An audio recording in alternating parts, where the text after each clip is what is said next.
నారా చంద్రబాబు నాయుడు అనే నేను శాసనం ద్వారా నిర్మితమైన భారత రాజ్యాంగం పట్ల నిజమైన విశ్వాసం, విధేయత చూపుతానని, భారతదేశ సార్వభౌమాధికారాన్ని, సమగ్రతను కాపాడుతానని ఆంధ్రప్రదేశ్ రాష్ట్ర ముఖ్యమంత్రిగా నా కర్తవ్యాలను శ్రద్ధతో,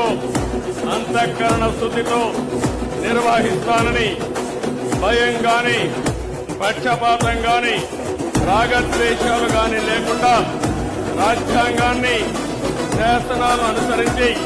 ప్రజలందరికీ న్యాయం చేకూరుస్తానని దైవ సాక్షిగా ప్రమాణం చేస్తున్నాను.